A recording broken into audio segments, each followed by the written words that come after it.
joined here today by the one, the only. I'm talking about Gillian Robertson to take on Miranda Maverick coming up real soon at UFC 258. Gillian, what's going on? How are you?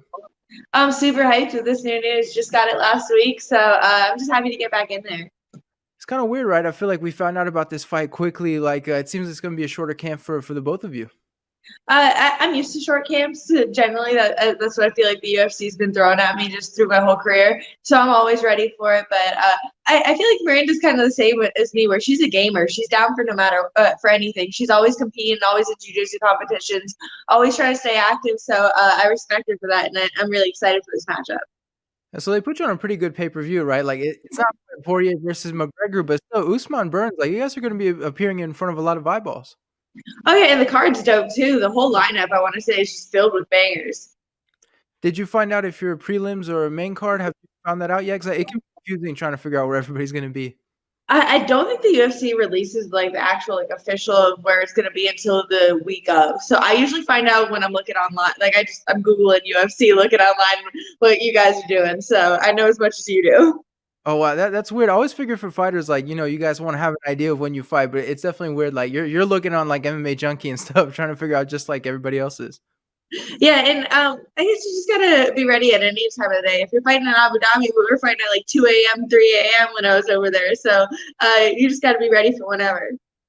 And so you're back in Vegas, I know Fight Island, some people liked it, some people didn't, some said it was boring, others like being able to focus on fighting. Do you like fighting in Vegas better, you think? I enjoy it better just from the fighter's perspective of not having to travel while cutting weight, not having to even on the way home whenever you're all beat up. There's nothing worse than that flight back when your body feels like you got hit by a truck the next day. So just that aspect is a lot nicer. But obviously, going to Fight Island, the whole experience was just it was a dope like once in a lifetime thing, and I'm happy that I did it. But I'd rather just stay at Vegas for now. It's funny you mentioned the flight back home because a lot of people, they do this thing like, oh, people don't care about the fighters after the fight's over and how they feel and stuff. What are you doing to minimize that getting hit by a truck feeling? Like, I assume the ibuprofen's gotta be flowing at that point. Oh yeah, definitely a lot of ibuprofen, a lot of THC, and I don't. I'm usually just back to work. My body will still be achy, but I'll be back at the gym training the next day. Just got to get back to it. Just keep on perfecting my craft. And so we found out that, you took off the stuff with the THC, the weed, whatever people like, to use as a term. What was your reaction when you found out about that stuff? I definitely feel like that's a huge step forward, but honestly, a lot of state commissions still won't allow it. So you're still wouldn't be like if I fought in Vegas, I might get tested by the Vegas State Commission, but and USADA. So the Vegas State Commission will only allow me to have a certain amount. So we're still kind of still regulated in the same way, just not by USADA. That's the thing. I saw a lot of managers were coming out like, "Hold on, everybody, like, put your stuff away because you can still get in trouble." Like, what's kind of the cutoff date for you at that point? Honestly, it depends where you're fighting at that point, because like I said, every state commission is different. So like if you're fighting in New York, you would have I believe you can have zero THC in your system there. So it's like you would have to stop a while out, make sure that you're 100% clean. Where if you fight in Vegas, literally you could smoke the week of and be fine to go and compete. So yeah, it just depends where you fight at that point. Does that add a little bit of extra stress? Like, if you fight New York, for example, like, you have to figure out there's, like, a science to it, right? Like, what's kind of the cutoff, and there's no, like, exact answer for it. Does that add, like, an extra layer of stress on top of everything else while preparing for a fight? Not necessarily. I guess as long as you know you have enough time. Plus, you're cutting weight. You're an active athlete cutting weight and sweating constantly. So it's the THC is going to burn through your system faster than it would a normal person anyway. So last thing on the THC and stuff like that, people always talk about fighters, like, what will happen if they fought, drunk, if they fought high. Everybody knows the big Nick Diaz fight against Gomi, right, and all that legendary stuff. Would there be what would it be like if you were to try to fight high? Like, would there be some kind of advantage in there, or would it just be different because, you're not quite where you would be normally mentally? I don't know if it would necessarily be an advantage or disadvantage. I guess it depends on the person, how they react to the situation. And like for me, if I was to fight high versus to fight drunk would be two different fights. Like I feel like I can fight high pretty decent, but if I fought drunk, then like there would be no hope for me. Yeah, that's right. Some people were like, you wouldn't feel pain and stuff like that, but I don't feel like you're quite where you should be. Like, I've had some friends who, as soon as they start drinking, the chin goes out the window. So I feel like things would be very difficult if you were trying to fight drunk. Oh yeah, I definitely don't see it as the like Usada saying as like it's an enhancement, a performance enhancement drug. I don't see it as that. Exactly. Training camp, I know you moved, last year, Dean Thomas went and did his thing. You were the lone fighter actually that followed him. What's the situation looking like at the gym? I know you brought in some training partners in the past. Are you guys starting to really build something over there?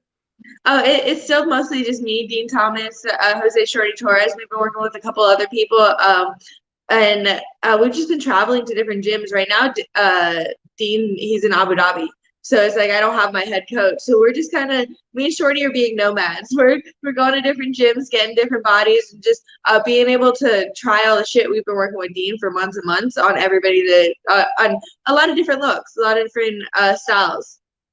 That was something I thought about because I saw Dean out there and I was like, "Wait, Dean has a fighter that's currently in training camp. Is he calling you on Skype or texting you to let you know stuff, or does he kinda like, you've been in this long enough, like, you kinda know what you need to do in his absence?"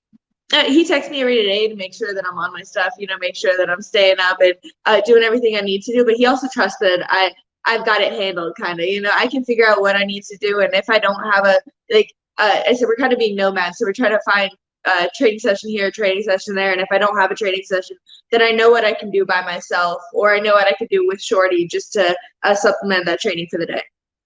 And so you were telling me, like, when you moved with Dean, like, the big thing was, it was kind of a selfish thing, right? But you get more attention for yourself and stuff like that. You've been through a fight with him and stuff like that with this new gym setup. Are you still enjoying it more? Like, is it still, better for you in your overall career? Oh, 100%. I feel like this. I've been with Dean, strictly Dean, since last March. So it's almost been a year now. I've been through 3 fight camps where it's just been me and him. We've left ATT, and I've honestly seen myself grow this last year more than I have any other year. And I feel like 2021 is really going to be able to. I'm really going to be able to display that because we're really starting to put things together in 2020. This fight against Miranda Maverick, what was your reaction when, your manager, whomever it was, like, they came to you and they told you, like, this was the opponent the UFC had in mind next? It was actually Dean. He's the one who does all. He's always talking to Mick and everything. So he does all the. He confirms and talks to them and does everything for me. So he just texted me Miranda Maverick February 13th. So it's like I don't have an option. It's confirmed at Yeah. that point, and I was hyped for it though. Like I said, she's a gamer, and I'm excited about that. I love a competition. I love somebody who's going to be competitive and somebody who wants it as bad as I do. And so we know the thing with you is you don't make it a secret, right? The game plan is always go out there, get him to the ground, choke him out with that rear naked choke. When you get like a new opponent named like Miranda, are you instantly starting to think about her ground game in her past couple fights? Like how soon are you starting to size up her ground game? I'm not thinking about her at all. I'm thinking about me. I'm thinking about my game plan and what I want to do and what I'm best at, and I'm going to go in there and impose my will.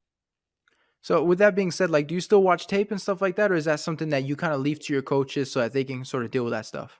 That's something that I leave to my coach. So I might, sometimes when nerves kick in a little bit, I might click on a fight just to watch, and I feel like it helps me a little bit being able to watch them. Like I don't know, just being able to see their movements, seeing what they like to do. But majority of it, I like to leave to the coach. I like to leave it to Dean, and he'll just kind of put it into my training. So we'll start just drilling stuff, and then I'll start watching film and be like, oh, this is why we're drilling that. Like it's just certain things that he sees that I need to work on, and we'll just start working it, and then the opportunities come in the fight. And so what's your reason for, not really like focusing specifically on your opponent? Like I talked to one fighter, Mike Davis, who, he was on the extreme spectrum. He's like, I barely even know who I'm fighting until I actually go out there, which is crazy considering how some fighters are super prepared. What's kind of your reason for it? Like I know some guys they don't want to mentally, get stuck on a certain kind of game plan. Is that sort of what you're thinking when you do stuff like that? It's essentially that I feel like I did study my opponents too much in the past. So you go out there and you expect something, and then when you don't get that, you're sitting there and you're waiting for that moment, waiting for that moment.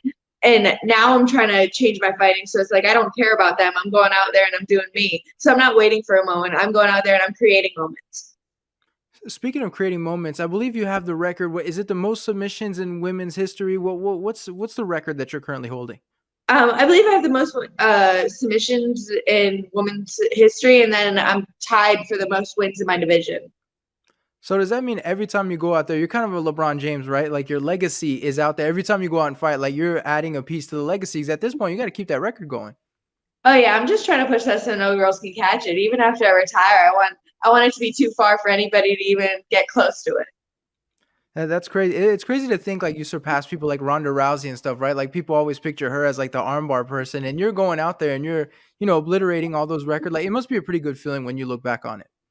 Oh yeah, it's absolutely it's mind blowing to me. Ronda being literally the start of women's MMA. Really, we had no options to go, nowhere to really make money before the UFC, and so she started everything for us. So to beat one of her records, that's mind blowing to me.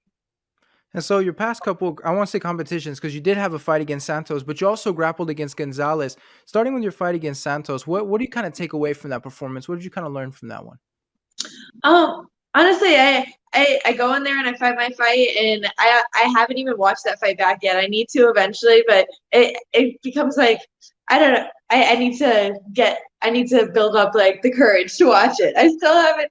I Right after fights, my main goal is to get over it and move forward. So it's like at first I'm just thinking about getting back to work and getting back to the gym, and we're getting back to competition, getting back in that win streak. So event Dean's obviously watched it and knows what I need to work on, but eventually I'm gonna go back and watch what I really need to break down about that fight.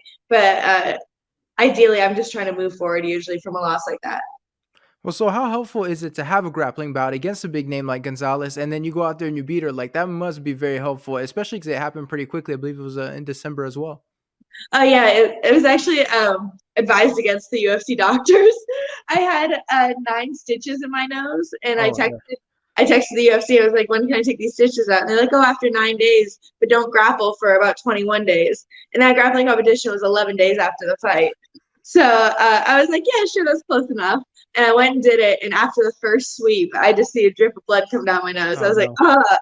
Opened it right up. But it was awesome. It was a great experience, and it was dope to be able to grapple against somebody like Pearl, who I've obviously watched over the years in the UFC. So what happens with the UFC when they see that? Like, do you get a text or does Dean get a text? Like, what the hell are you doing? Like, there's got to be someone that's looking at it. Like, didn't we just tell her to wait 21 days? There probably is. Nobody sent me a text. I guess they were just happy for that I was able to win, get the be able to pull that off, get the choke. But yeah, it wasn't necessarily the smartest move, and it showed whenever it opened in my cut. But so how are you dealing with the cuts and all that stuff? Like, I assume obviously if you're taking a fight, right, everything's got to be healed up and looking the way it was before. Yeah, we're pretty much there. It's just a little tiny scar now. I've been this last week. It was my first week really back to live hard training. So I've been sparring all week, and I've been grappling hard all week, and we've been fine. So I think we're all good now. There we go. One last question. You're going to hear it a million times, and you always hear it here because that's how I like to finish my interviews. But how do you see yourself getting your hand raised against Maverick? Everybody knows I love my throat cuddles, so that's what I'm going for. Just going in, take them down, and then cuddle them till they fall asleep. That I think that's got to be like the sweetest like prediction. Like it sounds so nice when you say it like that. Almost everybody's like, "Oh my, thank you." Like no, that's super vicious. But listen, I'm looking forward to this fight. It's going to be a great one. Thanks so much for the time. I really appreciate it. Oh, thank you so much. It was a pleasure talking to you.